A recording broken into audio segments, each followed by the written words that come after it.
GeoFucks, Psych Perspectives, IGTV, YouTube. I'm happy for Zaya Wade because I was her as a child, right? Like, I always knew that I was different. If you go on my main channel, Psych Perspectives, I made a video and I posted it October 11th, 2018. October 11th is National Coming Out Day, and I came out the closet October 11th, 2018. And I made a video, it's about 30 minutes long, on my main page, Psych Perspective. And I pretty much came out the closet and addressed how, how I felt, what I had been going through, etc. And like I said, I was 4 or 5 years old, knowing that I was different, knowing that I didn't identify as a girl, knowing that I'm not a girl. I knew that. And then ironically enough, in 2019, all the truth came out. I was born intersex. And that's something to talk about. A lot of people don't even know that they're intersex because our medical system, through bioessentialism and straight up, it's so many things, but that's a whole nother video, have made it where, you will have medical doctors who will tell parents, well, you need to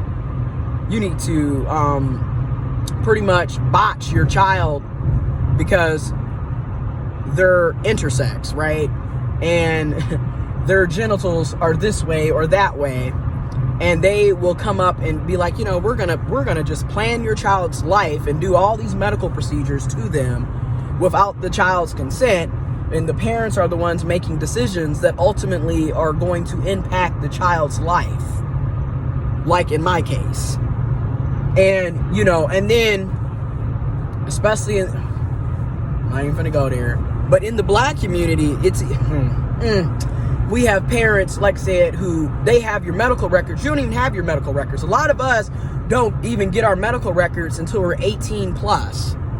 So you don't even know what health disparities you have, what your charts look like, etc., until you become an adult.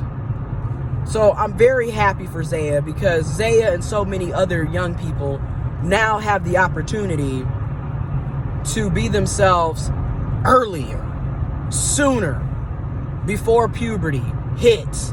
So you don't have to spend years going through gender dysphoria, body dysphoria, going through unnecessary things such as puberty that you're not ready for, that you don't want,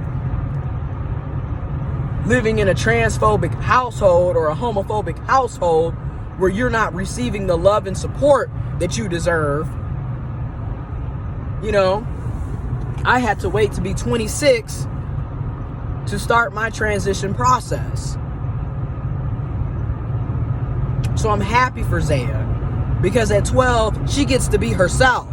I wish I could have been myself at 12. Let me go back to 2004, 2005 right now so I can be 12 and have these opportunities. You think I wouldn't take that? Hell yes, I would take that. And I'm happy that she gets to have a loving, supporting family. Because, like I said, I knew as I learned more and more about intersex, transgender, transsexualism, being transmasculine, learning about these terms, learning about the procedures, learning about the processes and potential opportunities available to me. I found out about it in 2011, and I still didn't come out until 2018 because I knew in my head, like, okay, there's a huge possibility that I'm going to lose family, friends, people that I thought loved and cared about me. Yeah, there's a big possibility you're going to lose them. On top of the fact, the amount of money that it takes for a lot of people to medically transition, if they choose to medically transition, because everybody doesn't medically transition. So I knew, like, okay, I got to get my shit in order, because I'm not going to have mommy and daddy to support me. I'm not going to have, you know, I knew that early on. So I grinded my 20s. I made sure I went to college, got my degrees, worked my ass off. As you can see, if you follow me on social media, you know I work my ass off every single day because I'm paying out of pocket for a lot of the procedures and things that I need. Okay? So, again, a lot of us don't have the opportunity, the resources, the privileges to live our truths. Because, again, things cost money, and then we live in a very homophobic and transphobic society. People face being ostracized and completely disowned from their family and friends for simply being themselves. So a lot of people never live their truths, never come out the closet, never transition, never get to be themselves. And I recognize my privileges every day of having the opportunity to be myself. And I don't take that for granted.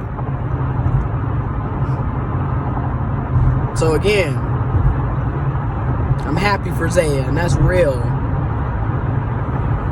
And to Bootsy Badass and to all the rest of the homophobes and transphobes that always have something negative, disrespectful, rude, oppressive to say, fuck you.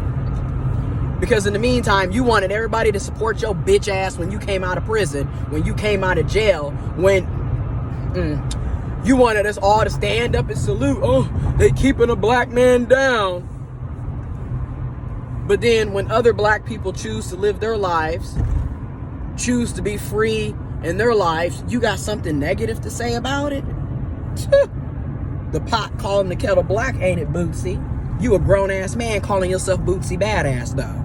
But you sitting up mad because somebody decides to call themselves Zaya, because somebody is using their pronouns. You're mad about that? But yet and then keep in mind, this is the same man that was talking about having strippers at his 13-year-old child's birthday party because he wanted his 13-year-old child to get pussy. But in the meantime, how can a 12-year-old know about sexuality? How can they know what gender they are? But you knew that somehow you knew your son needed to have pussy at 13.